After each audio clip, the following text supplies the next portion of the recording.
226 Apa yang akan kamu lakukan tentang hal itu?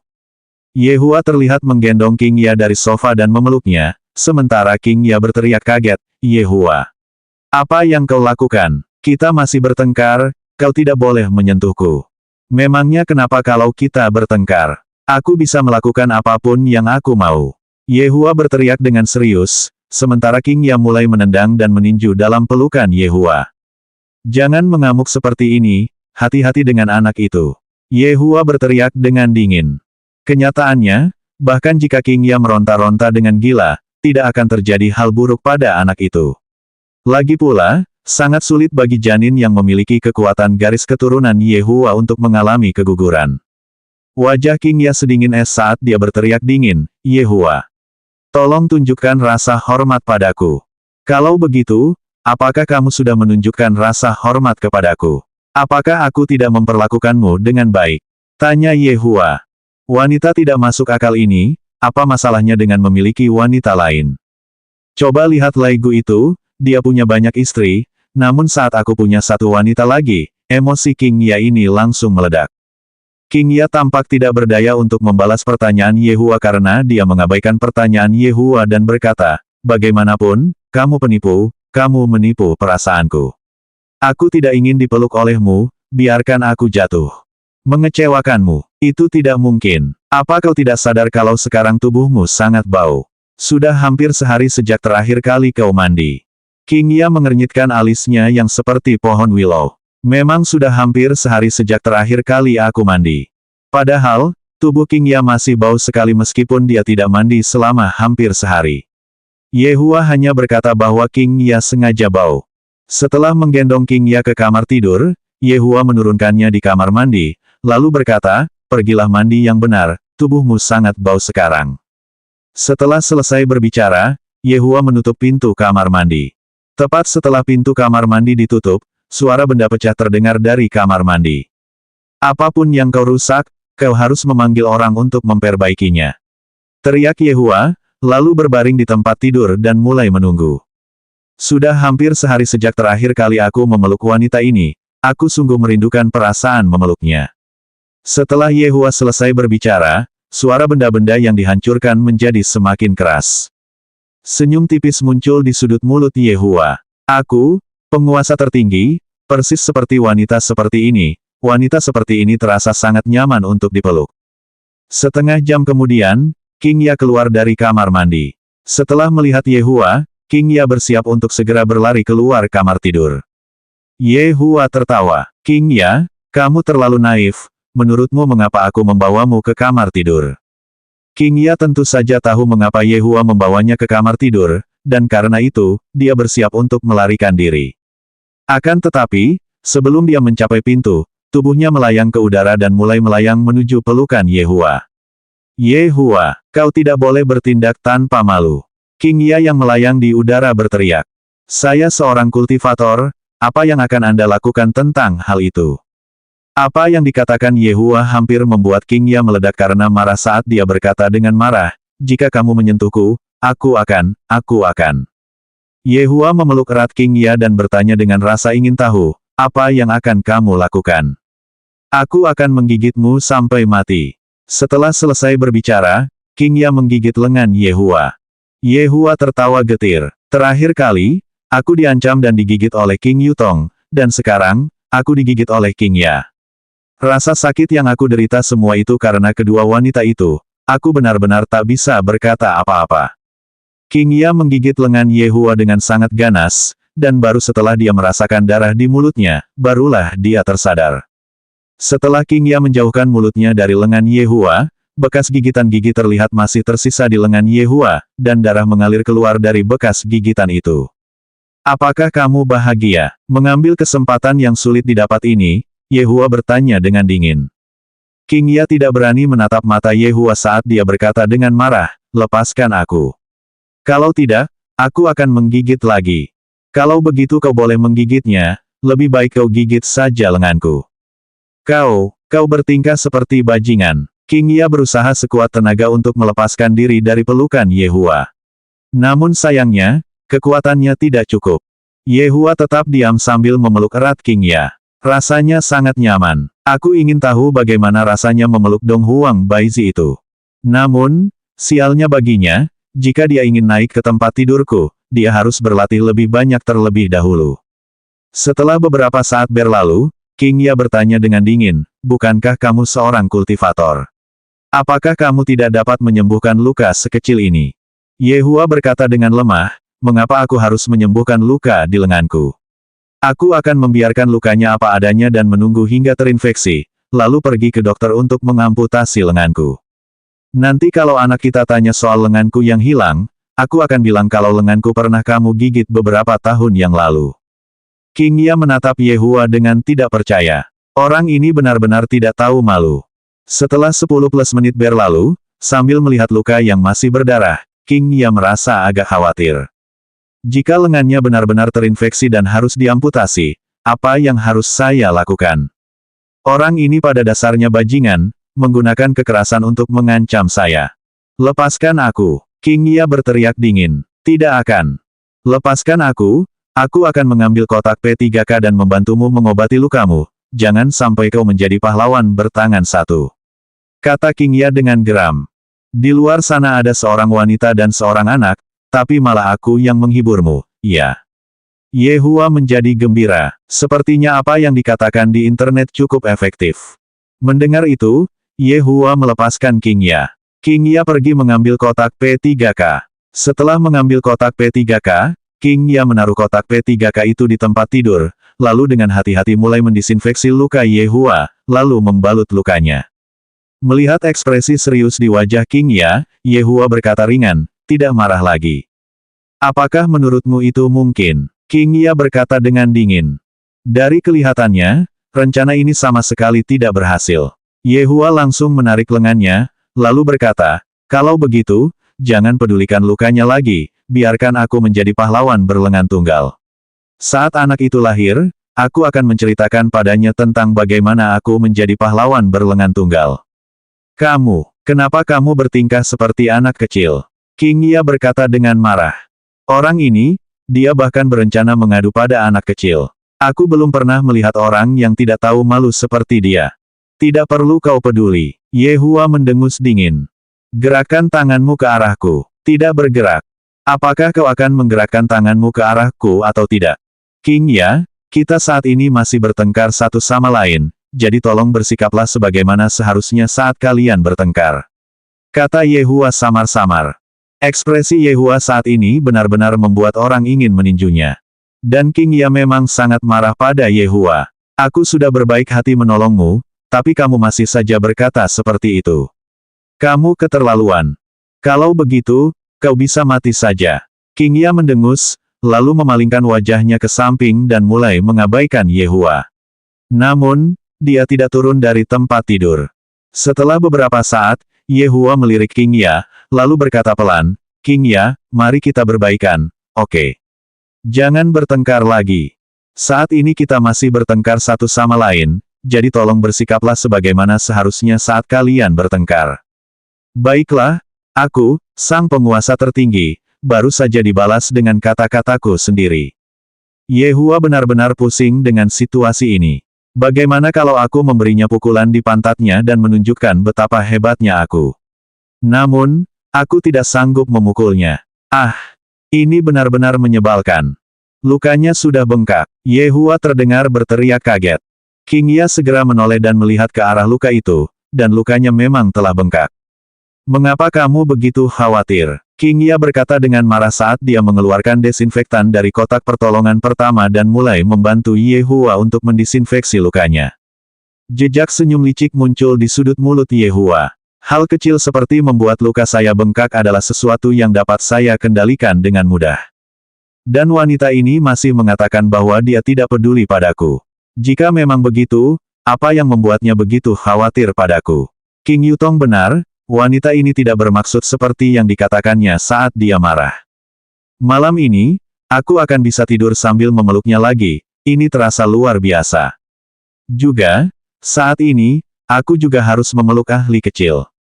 Hidup ini begitu sempurna, sepertinya liburanku di dunia ini harus diperpanjang. Makanlah beberapa obat anti-inflamasi. King Ya menyerahkan 2 pil amoksisilin kepada Yehua. Air, kau benar-benar bos besar. Meskipun itu yang dikatakan King Ya, dia tetap pergi menuangkan air untuk Yehua. Melihat punggung King Ya, Yehua berkata, King Ya, tanpamu, aku benar-benar tidak tahu bagaimana hidupku nanti. King Ya yang sedang menuangkan air berhenti sejenak, lalu berkata pelan, tanpa aku, hidupmu akan tetap berjalan, dan masih ada Dong Huang Baizi yang akan menjagamu. Tapi, yang aku suka adalah kamu. Yehua, biar ku beritahu, sudah terlambat bagimu untuk mencoba bersikap romantis dan mengucapkan kata-kata cinta padaku. Aku tidak akan mendengarkan apa yang kau katakan. King Ya meletakkan cangkir itu dengan berat di atas lemari samping tempat tidur, dan sebagian air bahkan terciprat keluar dari cangkir itu. Segala yang ada di internet adalah kebohongan. Aku, sang penguasa tertinggi, tidak akan pernah percaya lagi dengan apa yang ada di internet. Yehua juga memiliki emosinya sendiri. Kapan aku pernah bersikap begitu patuh sebelumnya? Aku sudah mengatakan begitu banyak, tapi wanita ini masih tidak mau mengakui kesalahannya padaku. King Ya, biar ku beritahu, kau akan terjebak denganku selamanya seumur hidupmu. Bahkan jika aku harus mengikatmu agar kau tetap di sisiku, aku akan melakukannya. Yehua, dasar bajingan, bajingan, kalau begitu, bajingan, apa yang akan kau lakukan? 227 Aku tidak nyaman pada hari itu. King Ya langsung melompat ke atas tempat tidur, duduk di atas Yehua, lalu mengambil bantal dan mulai memukul Yehua dengan bantal itu. Tak lama kemudian, Yehua membalikkan tubuhnya dan menekan King Ya ke tubuhnya, lalu berteriak dingin, beraninya kau memukulku. Memangnya kenapa kalau aku memukulmu? Tepat pada saat ini, pintu didorong terbuka, dan Dong Huangli yang melihat pemandangan di dalam kamar tidur berteriak kaget, Ayah, kamu sudah berbaikan dengan Bibi King, ini hebat. King Ya mengerahkan segenap tenaganya untuk mencoba mendorong Yehua yang saat itu berada di atasnya agar menjauh darinya. Yehua tidak ingin menyakiti King Ya, jadi dia bangkit dari tempat tidur dan menggendong putrinya, Ahli, Bibi Kingmu datang untuk mengakui kesalahannya. King Ya merasa sangat marah. Namun, dia tidak mengatakan apa-apa karena Ahli ada di sana. Ayah sangat tampan, Dong Huangli mengacungkan jempol pada ayahnya. Hal terbaik yang dapat dilakukan seseorang saat melakukan kesalahan adalah mengakui kesalahannya sendiri. Ahli, apakah kamu sudah memahami apa yang baru saja dikatakan ayah? Dong Huangli menganggukkan kepalanya dengan bingung. Tak lama kemudian, Dong Huangli berkata, Ayah, Ahli sudah lelah bermain dan ingin tidur sekarang. Biar Bibi King menemani Ahli tidur, iya. Bibi King juga lelah karena semalam dia tidak tidur nyenyak. Yehua tahu bahwa King Ya tidak akan menolak Ahli. Dengan Ahli di sini untuk menemani King Ya, aku akan bisa bersantai sejenak. Aku akan membiarkan Ahli menerobos markas musuh terlebih dahulu, lalu perlahan-lahan menghancurkan semuanya dari dalam keluar. Dong Huangli mengedipkan matanya yang besar dan cerah, lalu berkata, King Ya, jaga Ahli baik-baik. Yehua berkata pelan setelah membaringkan putrinya di tempat tidur. Sebenarnya, King Ya merasa sangat rumit terhadap Ahli. Di satu sisi, dia sangat menyukai betapa bijaksana dan pintarnya Ahli, sementara di sisi lain, Ahli adalah anak dari Yehua dan wanita lain. Jika aku mengatakan bahwa aku tidak memiliki rasa permusuhan terhadap wanita itu, aku akan berbohong. Namun, setelah mendengarkan cerita wanita itu, dia juga agak menyedihkan. Dia pergi ke bar untuk mencari Yehua saat dia hamil, namun dia malah diabaikan oleh Yehua. Dan setelah diabaikan, dia tetap melanjutkan dan melahirkan anak itu dan membesarkannya sendiri. Seberapa sulitkah itu baginya? Kalau bukan karena Ahli yang kabur dari rumah dan datang jauh-jauh ke bar untuk mencari kami, orang-orang yang ditemuinya secara daring di game video, Yehua kemungkinan besar tidak akan tahu bahwa dia punya anak di luar sana. Kami semua wanita yang menyedihkan. Tapi yang tidak bisa saya tahan adalah, bahkan setelah berbohong, Yehua masih bertingkah seperti bos besar. Dia jelas-jelas melakukan kesalahan, tetapi dia tidak menyesalinya sedikit pun. Yang lebih buruk adalah dia masih berani membicarakan kesalahan orang lain. Bahkan jika kamu seorang kultivator, kamu tidak boleh bersikap tidak masuk akal. Aku istrimu, bukan simpananmu. Yehua berjalan keluar dari kamar tidur, lalu menutup pintu kamar tidur. Aku akan membiarkan mereka berdua berinteraksi satu sama lain terlebih dahulu, sementara aku turun ke bawah dan mendidik Dong Huang Baizi itu. Kedua wanita itu harus dididik, sehingga mereka tahu bagaimana menjadi seorang nyonya yang berkualifikasi. Terutama Dong Huang Baizi itu. Kalau dipikir-pikir sekarang, ini adalah kedua kalinya aku bertemu langsung dengan Dong Huang Baizi itu, dan putri kami sudah berusia hampir 3 tahun. Ini sungguh tak terbayangkan.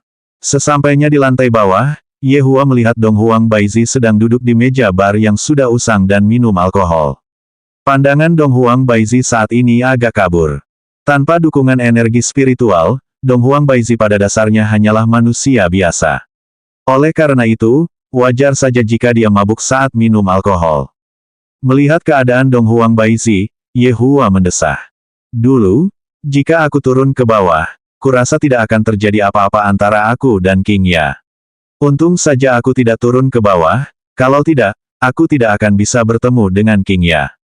Hanya saja, dengan keadaan seperti sekarang, aku harus perlahan-lahan menebus Dong Huang Baizi atas kesulitan yang telah dideritanya. Yehua berjalan ke sisi Dong Huang Baizi dan duduk di sampingnya, lalu maju dan menuangkan minuman untuk dirinya sendiri. Keduanya hanya duduk di meja bar dan minum segelas demi segelas, dan tak seorang pun membuka mulut untuk berbicara. Apakah pantatmu masih sakit? Pada akhirnya, Yehua tidak dapat menahan diri lagi saat dia membuka mulutnya dan bertanya. Dalam pertempuran untuk tetap diam ini, Dong Huang Baizi menang. Kapan pantat Dong Huang Baizi pernah ditampar sebelumnya? Mendengar pertanyaan Yehua, Dong Huang Baizi mencibir, bukankah kamu bersenang-senang saat menamparkan pantatku? Jika kamu tidak membuatku marah, apakah aku akan menamparkan pantatmu? Yehua berkata dengan tenang. Jika Yehua ditukar dengan pria lain, pria itu pasti akan memohon dan meminta maaf dengan segala cara. Dengan begitu, hati Dong Huang Baizi akan menjadi lembut, dan dengan demikian bersedia untuk berdamai. Lagi pula, sebelum datang ke bar, Dong Huang Baizi telah memikirkannya. Jika Yehua dengan tulus meminta maaf, demi masa depan putrinya, Dong Huang Baizi bermaksud membawa Yehua kembali ke alam tanpa kekosongan. Tetapi pada akhirnya, Dong Huang Baizi tidak menyangka bahwa Yehua bukan manusia biasa, dia bahkan lebih tangguh daripadanya. Berdasarkan fakta bahwa Dong Huang Baizi berniat membawa Yehua kembali ke alam tanpa kekosongan, itu menunjukkan bahwa dia bersedia menanggung fitnah dan rumor yang akan datang karena membawa Yehua kembali ke alam tanpa kekosongan. Sebagai seorang permaisuri, menikahi manusia biasa adalah hal yang sangat konyol. Namun, bagi putrinya, Dong Huang Baizi tetap teguh pada keputusannya untuk membawa Yehua kembali ke alam tanpa kekosongan. Tentu saja, itulah yang dipikirkan Dong Huang Baizi sebelum dia datang ke bar. Dari sini, dapat dilihat betapa pentingnya Dong Huang Li bagi Dong Huang Baizi. Dan tentu saja, perasaannya terhadap Yehua sangat samar. Dong Huang Baizi telah membenci Yehua selama 3 tahun, memikirkannya selama 3 tahun, dan merindukannya selama 3 tahun. Setiap kali Dong Huang Baizi melihat putrinya, dia akan teringat pada Yehua. Sosok Yehua sudah lama tertanam dalam hati Dong Huang Baizi. Saat Dong Huang Baizi mendengar bahwa Yehua telah menikah, Dong Huang Baizi menjadi marah dan memutuskan untuk membalas dendam pada Yehua dengan menidurinya.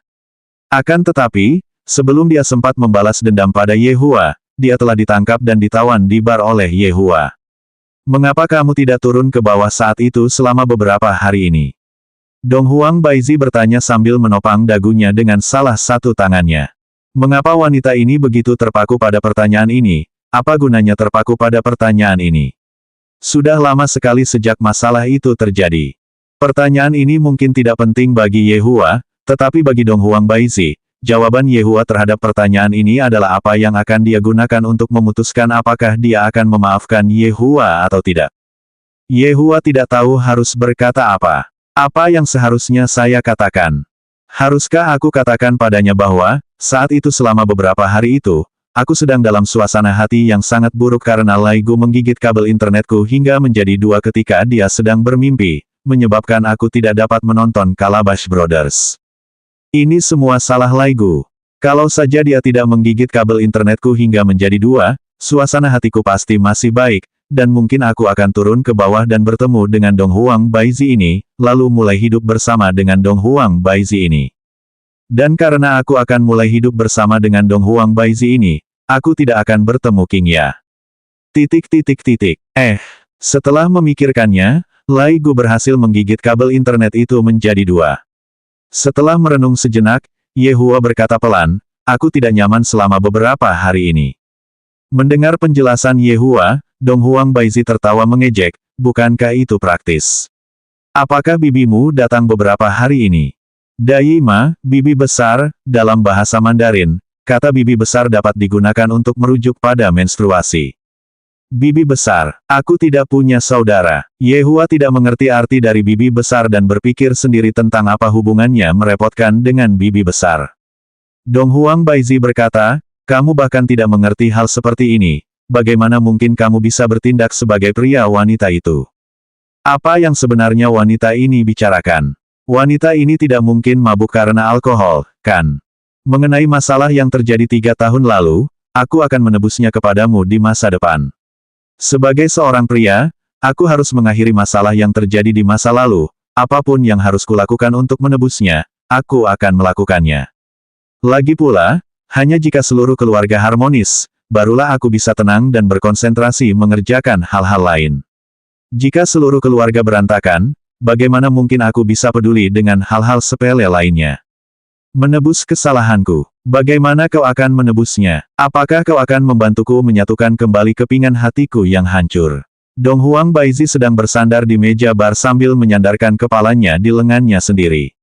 Melihat Dong Huang Baizi, dia tampak sangat mabuk saat ini.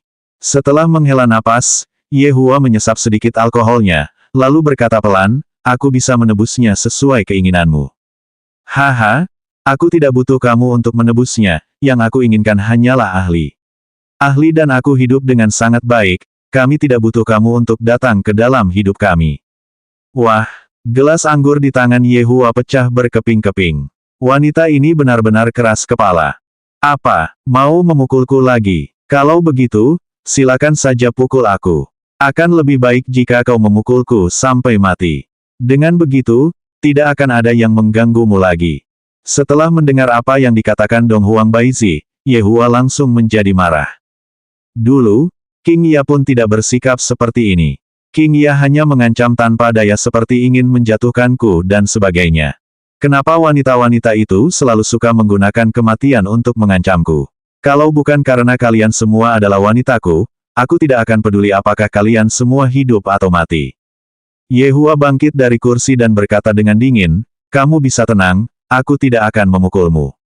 Tapi, kamu bisa melupakan rencana meninggalkan bar ini selama sisa hidupmu. Setelah selesai berbicara, Ye Hua berbalik dan berjalan menuju tangga.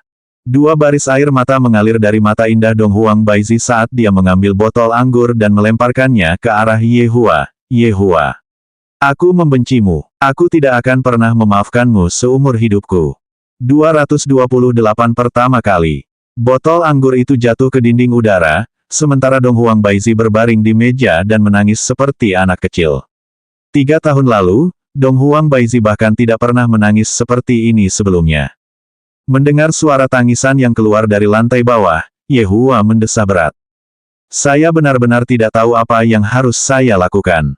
Meminta bantuan, saya sedang online menunggu. Sangat mendesak. Di apartemen sewaan Wei Chang saat ini sedang meminum teh wolfberry ginseng yang dibuat Tang Wei untuknya. Selama beberapa hari itu, seluruh tubuhku terasa sangat panas, dan rasanya seperti tubuhku akan meledak sebentar lagi.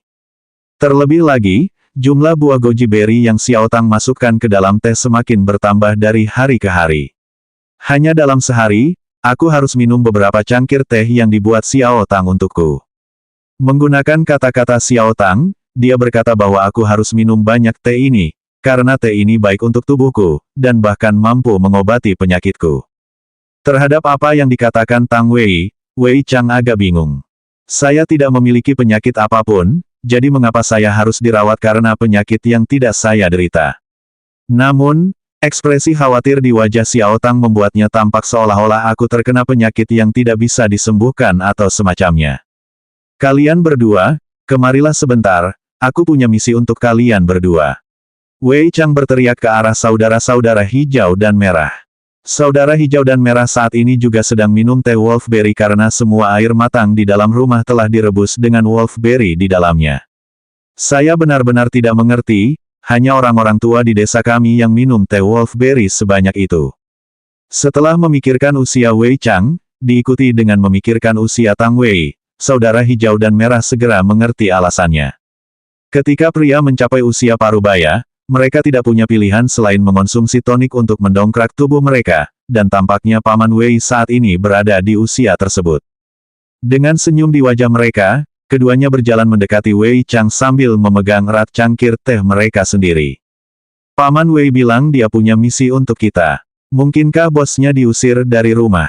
Atau mungkin Paman Wei ingin kita membersihkan rumah? Atau mungkin Paman Wei ingin kita turun ke bawah untuk membeli bahan makanan? Saat ini, saudara-saudara berwarna hijau dan merah terlihat mengubah gaya rambut mereka. Gaya rambut mereka telah berubah dari gaya rambut afro menjadi gaya rambut belah tengah. Sepertinya mereka berdua telah mengakui menerima seseorang sebagai bos mereka. Harus dikatakan bahwa, sekarang setelah kedua saudara itu mengubah gaya rambut mereka menjadi belah tengah, mereka tampak jauh lebih segar. Namun, rambut mereka masih sangat panjang. Rambut mereka cukup panjang untuk mencapai dagu mereka. Harus dikatakan juga, gaya rambut mereka membuat mereka terlihat sedikit artistik. Dan tentu saja, warna rambut mereka masih sama. Keduanya juga mengenakan jaket anti angin, dan senada dengan warna rambut mereka, sungguh pemandangan yang indah untuk dilihat.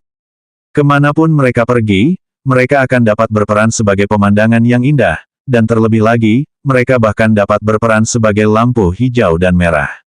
Paman Wei, apakah Paman ingin kita pergi berbelanja? Aku rasa kita harus membeli beberapa sayuran untuk dimakan.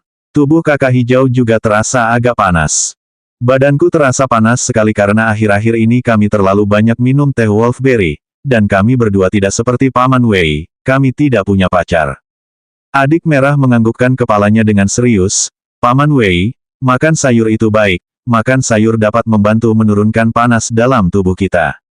Wei Chang merasa apa yang mereka berdua katakan masuk akal, kalian berdua bisa pergi membeli sayur di rumah untuk makan malam. Baiklah, kami jamin kami akan menyelesaikan misi yang Anda berikan kepada kami. Kakak beradik hijau dan merah berdiri, dan kakak hijau terlihat mengulurkan tangannya. Kakak Green meminta uang dari Wei Chang. Misi yang kumaksud bukanlah untuk kalian berdua pergi membeli sayur. Kalian berdua bisa pergi membeli sayur setelah kalian berdua menyelesaikan misi kalian. Wei Chang menambahkan, aku hampir saja terbawa suasana. Kakak Green langsung bertepuk tangan, aku tahu Paman Wei tidak akan memberi kita misi seperti ini karena bagaimanapun juga kita berada dalam lingkaran sosial bos. Misi yang Paman Wei berikan kepada kita jelas ada hubungannya dengan menghukum kejahatan dan menegakkan keadilan. Kakak, aku merasa kita akan segera menjadi terkenal. Lihat pakaianku, seharusnya cukup pantas untuk diwawancarai wartawan, kan? Adik kecil, tenang saja, kami, kombinasi lampu hijau dan merah pasti akan menjadi terkenal. Bersulang, Wei Chang berkata dengan lemah, misimu adalah pergi dan membunuh 3 orang.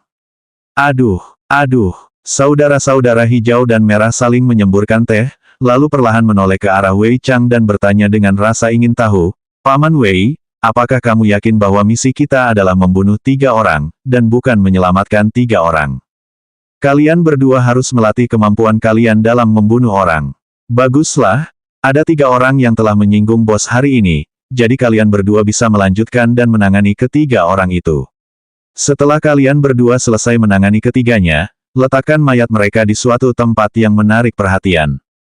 Saudara hijau dan merah menelan ludah mereka. Bagaimana bisa dari membeli bahan makanan menjadi membunuh orang? Saya benar-benar tidak terbiasa membunuh orang. Setidaknya harus ada proses terlebih dahulu, bukan? Misalnya, misi pertama kita bisa jadi adalah pergi dan memukul seseorang.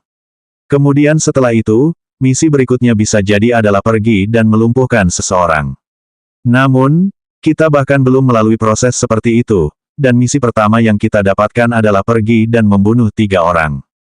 Tidak mungkin kalian berdua takut, kan? Tadi malam, bukankah kalian berdua mengatakan bahwa kalian berdua memiliki banyak nyawa di tangan kalian? Dan bahwa kalian berdua tidak akan berkedip saat mengambil nyawa. Wei Chang bertanya dengan rasa ingin tahu. Sial, apa ada laki-laki di dunia ini yang tidak sombong? Lagi pula, aku memang tidak berkedip saat membunuh ayam. Sekali potong, ayamnya mati. Setelah menghitung, saya sudah memiliki lebih dari 100 nyawa di tangan saya. Sambil mengerutkan kening, kakak hijau berkata dengan ragu-ragu, Paman Wei, Anda bisa tenang. Menyinggung bos berarti menyinggung ahli kecil, dan menyinggung ahli kecil, berarti menyinggung kami, saudara-saudara. Kami jamin bahwa kami akan menyelesaikan misi yang diberikan kepada kami. Lumayan, bos pasti akan menghargai mentalitas yang kalian berdua miliki. Aku akan memberi kalian waktu 25 menit untuk bersiap, kita akan berangkat dalam waktu 5 menit. Saudara hijau dan merah membalikkan badan mereka, dan seketika, ekspresi mereka ambruk. Keduanya berjalan ke samping, lalu berbicara dengan suara pelan satu sama lain. Kakak, apa yang harus kita lakukan? Apa lagi yang bisa kita lakukan? Bawa senjatamu, kita akan mempertaruhkan segalanya dengan nyawa kita. Tapi, aku takut. Apa yang kau takutkan? Kami ini sudah menjadi buronan. Setelah kami selesai membunuh 3 orang yang telah menyinggung bos, maka gelar buronan kami akan sah. Adik kecil merah menutup wajahnya dengan kedua tangannya, mengapa aku merasa hidup kita menjadi semakin cemerlang. Selama kita bekerja di bawah bos, kita pasti akan menjadi terkenal di masa depan. Benar sekali, kita tidak hanya akan menjadi terkenal, tetapi kita juga akan menjadi pembunuh. 5 menit kemudian, keduanya selesai bersiap dan saat ini berdiri dalam barisan lurus di depan Wei Chang dan menunggu pesanan berikutnya. Wei Chang mengambil cangkir termosnya dengan satu tangan, lalu melambaikan tangan lainnya. Sebuah pusaran air hitam segera muncul di ruang tamu. Kalian berdua, ikut aku. Saudara hijau dan merah menarik napas dalam-dalam, lalu mengikuti Wei Chang dan melangkah ke pusaran air hitam. Setelah berjalan ke pusaran air, keduanya melihat sekeliling mereka, dan yang bisa mereka lihat hanyalah langit biru dan awan putih. Adik kecil merah menunjuk seekor elang dan berteriak, Kakak, cepat lihat, elang itu terbang sangat dekat dengan tanah. Kakak Green kebingungan sejenak, merasa ada yang tidak beres. Kakak Green perlahan menundukkan kepalanya, dan segera, kakak Green mulai berkeringat dingin. Adik kecil merah mengikuti arah pandangan kakaknya dan melihat ke bawah. Keduanya membeku. Kita sebenarnya berdiri di langit. Dan melihat seberapa jauh kita dari tanah, kita seharusnya berada setidaknya beberapa kilometer di atas langit.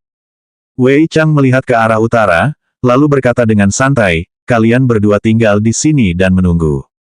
Paman Wei, di mana target kita? Kakak beradik hijau dan merah saling berpegangan tangan. Dalam beberapa saat, kalian berdua akan dapat melihat 3 orang terbang ke arah kalian, ketiga orang itu adalah target kalian. Setelah selesai berbicara, Wei Chang membuka tutup cangkir termosnya, lalu minum seteguk teh wolfberry. Setelah itu, Wei Chang melangkah ke pusaran air dan menghilang. Saudara hijau dan merah terdiam beberapa saat, dan ekspresi mereka terlihat berangsur-angsur berubah dari gugup menjadi gembira. Kakak, kita bisa terbang. Benar sekali, kita telah berubah menjadi burung, kata Big Brother Green. Beberapa hari yang lalu, kita menderita kelaparan, namun, hari ini, kita telah berubah menjadi pahlawan super, jenis pahlawan super yang membunuh orang. Memang, jika melihat langit dari tanah, tampak seolah-olah ada 2 burung besar di langit, yang satu berwarna hijau, dan yang satu lagi berwarna merah. Tepat ketika saudara-saudara itu merasa gembira, 3 titik hitam terlihat terbang dengan kecepatan tinggi ke arah mereka. Ketiga titik hitam itu tepatnya adalah Sun Yi dan 2 orang lainnya. Kakak, mereka ada di sini. Adik kecil merah tiba-tiba merasa gugup. Ya, aku bisa melihat, aku tidak buta. Kakak hijau pun merasa sangat gugup. Melihat sosok-sosok yang semakin dekat, adik merah tiba-tiba bertanya, Kakak, aku ingat bahwa karakter-karakter dalam film wuxia harus mengumumkan gelar mereka ketika mereka bertemu dengan orang lain. Bagaimana kita harus mengumumkan gelar kita? Lihat dan belajarlah dariku nanti. Big Brother Green sudah lama memikirkan gelarnya sendiri. Adik kecil merah menjadi tenang. Kakak memang pintar dan cerdas. Sun Yi dan 2 orang lainnya juga melihat saudara laki-laki berwarna hijau dan merah. Ketika melihat keduanya, ketiganya sangat bingung. Tuan Aliansi Hai, apakah mereka berdua orangmu? Tanya Guang Tianlu. Alasan Guang Tianlu menanyakan hal itu pada Hai Daisy adalah karena dua orang yang ada di depan mereka berpakaian sangat aneh dan tampak seperti orang-orang yang berasal dari dunia kekuatan kemampuan. Hai Daisy menggelengkan kepalanya, meskipun kami, para pengguna kekuatan kemampuan, tersembunyi di seluruh kota, kami semua adalah orang-orang yang memiliki identitas. Kami tidak akan berpakaian seperti mereka berdua. Orang-orang di sekte awanku juga tidak akan berpakaian seperti ini. 229 Aku milik keluarga cinta terkubur. Guang Tianlu berkata dengan serius, saat ini kita masih belum keluar dari batas utara, mungkinkah keduanya? Ekspresi ketiganya menjadi serius. Sepertinya kita sedang menghadapi bencana. Ditambah dengan fakta bahwa kita semua terluka, ini pada dasarnya merupakan satu bencana di atas bencana lainnya. Dalam sekejap mata, ketiganya tiba di depan saudara hijau dan merah. Melihat Sun Yi, saudara hijau dan merah menelan ludah mereka. Kenapa ada seorang wanita di antara ketiganya? Wanita ini sangat cantik. Bukankah sayang jika membunuhnya? Siapa kalian berdua? Teriak Sun Yi. Walaupun aku terluka, aku tidak boleh menunjukkan tanda-tanda kalau aku terluka. Aku harus berpura-pura baik-baik saja. Kakak hijau berkata dengan dingin, karena kamu telah bertanya kepada kami dengan tulus, aku akan bermurah hati dan memberitahu kamu siapa kami. Aku adalah pelindung hijau keluarga cinta terkubur. Setelah selesai berbicara, Big Brother Green berpose dengan sangat keren. Little Brother Red langsung mengerti apa yang harus dilakukan. Setelah berpose terlebih dahulu, Little Brother Red berteriak, aku pelindung merah keluarga cinta terkubur. Ketiganya masih sangat bingung. Kapan keluarga yang dikenal sebagai keluarga cinta terpendam muncul di wilayah utara? Mengapa nama keluarga itu begitu aneh? Dan terlebih lagi, mereka berdua tampak agak bodoh. Mengapa kalian berdua menghalangi jalan kami? Tanya Hai Daisy. Tepat saat kakak hijau hendak bicara, sebuah kunci Inggris terjatuh dari jaket anti-anginnya, dan kakak merah menangkap kunci Inggris itu secara refleks. Suasana menjadi canggung. Saudara hijau dan merah saat ini sedang berbicara satu sama lain melalui mata mereka. Kakak, kami adalah pembunuh. Kami tidak bisa mengungkap identitas kami seperti ini. Aku tahu, tapi kunci pas itu sudah terjatuh dari jaket anti-anginku. Kalau begitu, kakak, cobalah kau buat sesuatu untuk menutupi dirimu. Kurasa itu saja yang bisa kulakukan saat ini. Kakak hijau mengambil kunci pas dari adik merah, lalu berkata sambil tersenyum, ini, sebagai tukang reparasi, seharusnya wajar membawa kunci pas, kan? Tepat setelah kakak hijau selesai berbicara, sebuah pipa plastik jatuh dari jaket anti-angin milik kakak merah. Adik merah buru-buru menangkap pipa plastik itu. Dengan ekspresi yang sangat tidak wajar di wajahnya, adik merah menggaruk kepalanya, lalu berkata, sebagai tukang ledeng, seharusnya tidak apa-apa membawa pipa plastik bersamaku, kan? Sun Yi dan dua orang lainnya memasang ekspresi aneh di wajah mereka. Mereka benar-benar tercengang oleh dua orang yang ada di depan mereka. Kunci pas dan pipa plastik, apakah keduanya bersiap untuk perkelahian jalanan? Tiba-tiba, sebuah pisau dapur terjatuh dari jaket anti-angin Big Brother Green, dan Big Brother Green segera menangkapnya. Sial, kakak, kamu bahkan membawa pisau dapur bersamamu. Kakak Green melotot ke arah adik laki-lakinya, lalu menjelaskan kepada ketiga anak itu, sebenarnya, aku bukan hanya tukang reparasi, tapi juga pengasah pisau. Untuk membuktikan pekerjaannya, kakak hijau terbatuk pelan, lalu berteriak, mengasah pisau, jika ada yang ingin mengasah pisaunya, kunjungi tokoku. Kakak memang hebat, di kampung sering ada yang meneriakkan kalimat itu, nggak ngangka kalau kakak ternyata bisa menirukannya dengan baik. Sun Yi dan dua orang lainnya cukup terkejut oleh kedua orang itu, namun, mereka juga sangat marah pada keduanya. Kita baru saja dipermainkan oleh mereka berdua. Aku adalah Master Sekte Awan. Jika kalian berdua pintar, sebaiknya kalian berdua nyahlah sekarang. Teriak Sun Yi. Setelah mendengar Sun Yi mengumumkan gelarnya, saudara hijau dan merah merasa sedikit tertekan. Kakak, ini Sekte Awan. Dalam novel, Sekte Awan adalah eksistensi yang sangat tangguh. Kakak hijau mengusap dagunya dan berkata, ku dengar banyak tokoh utama berasal dari Sekte Awan. Benar sekali. Apapun yang dimulai dari lumpuh, atau dimulai dari pernikahan yang ditolak, semuanya punya segala macam kecurangan.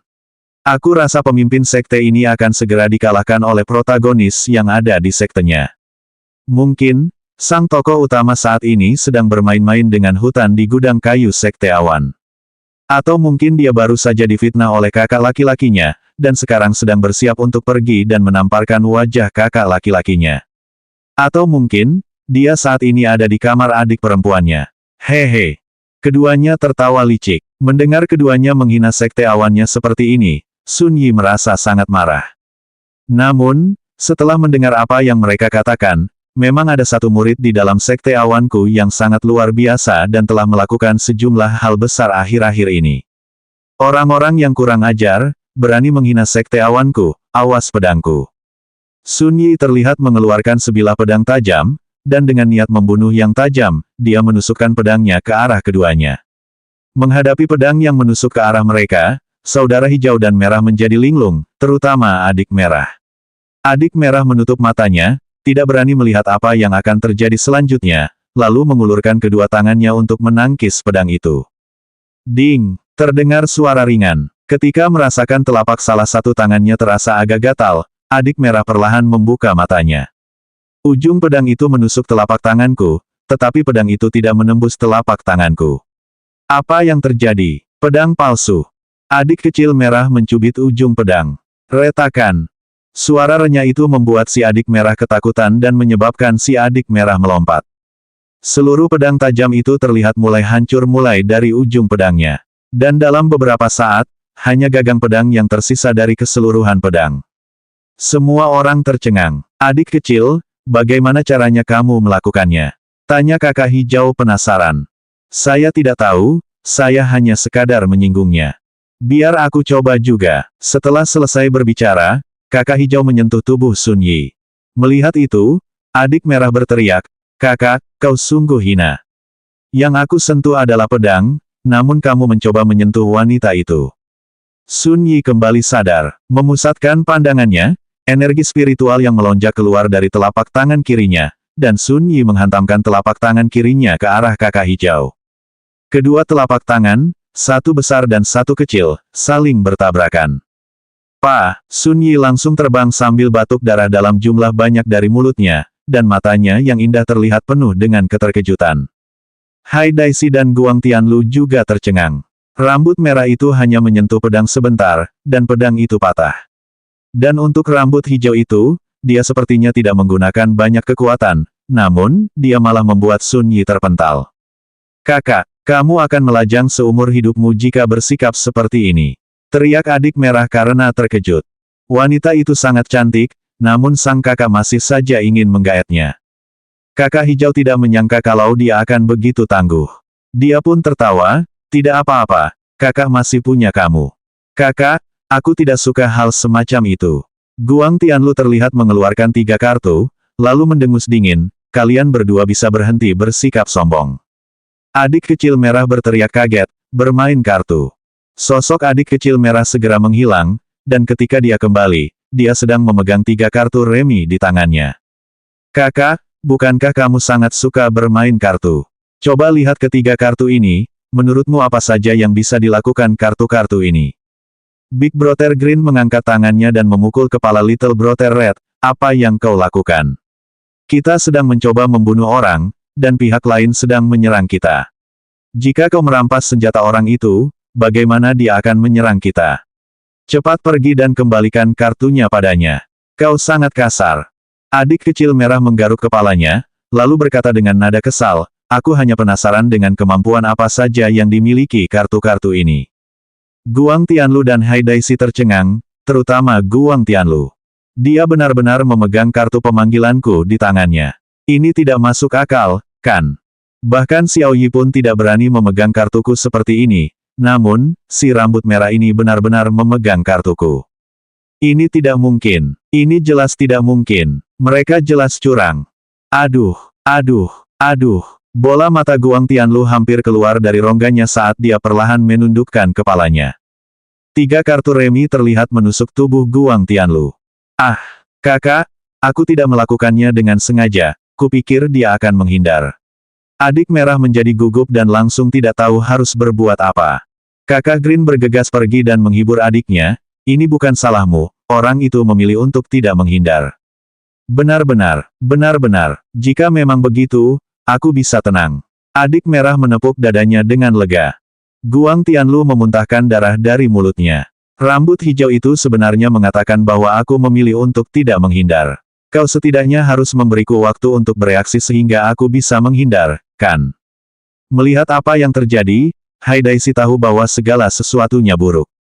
Dalam waktu sesingkat itu, mereka berdua sudah kalah. Aku harus segera melarikan diri sekarang. Kakak, pahlawan berlengan tunggal itu melarikan diri. Teriak adik merah dengan keras. Big Brother Green terlihat mengeluarkan spatula wajan dari jaket anti-anginnya. Kakak, kamu bahkan membawa spatula wajan, aku menghormatimu. 230 kita semua adalah orang baik. Tidakkah kamu membawa penggorengan itu? Kakak hijau melihat pantat adik laki-lakinya, dan ternyata ada penggorengan yang tersembunyi di bagian belakang celana adik laki-lakinya.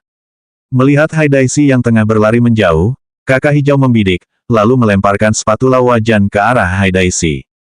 Suara teredam terdengar dari jauh, dan sosok hitam terlihat jatuh ke tanah dari langit. Kakak hijau menghela napas, kita sudah selesai dengan mereka. Tapi mereka masih belum mati. Kata adik merah dengan khawatir. Kakak hijau merenung sejenak, lalu berkata, mari kita kumpulkan mereka dan mendarat di tanah terlebih dahulu, baru kita bisa mulai berpikir tentang cara menghadapi mereka. Adik merah mengangguk. Setelah mengumpulkan ketiga orang yang terluka, mereka mendarat di hutan pegunungan yang ada di bawah mereka. Saudara hijau dan merah memandang ketiganya yang tergeletak di tanah dan tidak tahu apa yang harus mereka lakukan. Saat ini, ketiganya berada dalam kondisi yang sangat lemah, tetapi mereka masih belum mati, energi spiritual yang ada dalam tubuh mereka perlahan memulihkan luka-luka mereka. Kakak, apa yang harus kita lakukan? Tanya adik merah dengan cemas. Bagaimana mungkin kakak Green tahu apa yang harus dilakukan? Kakak Green menepuk bahu adik laki-lakinya dan berkata, pada saat seperti ini, seseorang butuh keberanian. Aku, kakakmu, sudah punya cukup keberanian, oleh karena itu, kau bisa terus melatih keberanianmu dengan mengakhiri hidup mereka. Setelah selesai, kita bisa kembali makan malam. Setelah mendengar percakapan keduanya, ekspresi ketiganya langsung tenggelam. Tampaknya akan sangat sulit bagi kita untuk lolos dari kematian hari ini. Jika kalian berdua akan membunuh kami, maka lakukanlah dengan cepat. Namun, aku tidak akan membiarkan kalian berdua pergi bahkan setelah aku berubah menjadi hantu. Meskipun Guang Tianlu saat ini dalam kondisi yang sangat lemah, nadanya tidak terdengar lemah sama sekali. Dari sini, dapat dilihat bahwa ketiganya tidak akan mati dalam waktu dekat. Sementara itu, di sisi lain, sikap Sun Yi berbeda dari sikap Guang Tianlu. Sun Yi adalah seorang wanita, dan dia memiliki kelebihan dibandingkan dengan dua orang lainnya. Adik-adik, jika kalian berdua bisa melepaskanku, aku bisa memenuhi semua permintaan kalian. Setelah selesai berbicara, Sun Yi bahkan memperlihatkan ekspresi malu-malu padanya, menyebabkan saudara-saudara hijau dan merah yang sedang menatapnya menjadi sangat bersemangat. Tanpa sadar, keduanya membungkuk dan memberi hormat kepada Sun Yi. Dalam benak mereka, Haidaisi dan Guang Tianlu memarahi Sun Yi karena tidak tahu malu. Dilihat dari penampilannya, beginilah caramu berhasil menjadi Master Sekte, benar kan? Kakak, aku tidak tega menyentuh wanita secantik itu. Kakak, biarlah kau yang mengurusnya. Setelah selesai berbicara, adik merah berbalik, lalu menutup mata dan telinganya. Big Brother Green cukup berani saat membunuh ayam, sekali tebas, sekali potong kepala ayam. Namun saat harus membunuh orang, Sun Yi tampaknya telah melihat bahwa ada harapan untuk bertahan hidup dan dia buru-buru berkata, adik-adik, kalian berdua bisa tenang, keterampilanku bagus. Wajah Haidaisi dan Guang Tianlu dipenuhi dengan penghinaan. Aku tahu kemampuanmu bagus, tapi kau tidak perlu menyombongkannya, jadi diam saja. Teriak kakak hijau. Wanita ini benar-benar genit, sampai-sampai membanggakan keahliannya. Siapa yang tidak memiliki keterampilan yang baik? Saya telah berada di bawah matahari selama 50 miliar tahun, tetapi pernahkah Anda melihat saya membanggakannya? Sebagai manusia, seseorang harus rendah hati dan tidak menonjolkan diri. Sun Yi agak pusing. Dari kelihatannya, orang ini masih anak-anak dan bukan pria dewasa. Hai Daisy dan Guang Tianlu tertawa. Teruslah bertingkah genit, orang-orang itu tidak akan tertipu oleh tipuanmu sama sekali. Saudara hijau dan merah berjongkok di satu sisi dan mulai berdiskusi tentang bagaimana mereka harus menghadapi ketiganya. Adik kecil, kakak laki-laki selalu memperlakukanmu dengan baik, kan? Benar sekali, kamu sering tidak mengembalikan uangku setelah meminjamkan uang padaku. Itu karena kakak tidak ingin melihatmu tertular penyakit. Kamu harus memahami niat baik kakak. Kakak, aku tahu apa yang ingin kau katakan, tapi aku takut. Kakak hijau mendesah, aku juga takut. Apalagi saat pisau itu menusuk mereka, bola mata mereka akan melotot. Membayangkannya saja sudah menakutkan. Benar sekali, kita harus membiarkan mereka mati dengan tenang dan tanpa rasa sakit. Adik merah menangkupkan kedua telapak tangannya dan berkata, "Kau benar, kami orang baik." Adik kecil merah menganggukkan kepalanya, setuju dengan apa yang baru saja dikatakan oleh kakaknya. Lalu, apa yang harus kita lakukan agar mereka meninggal dengan tenang dan tanpa rasa sakit?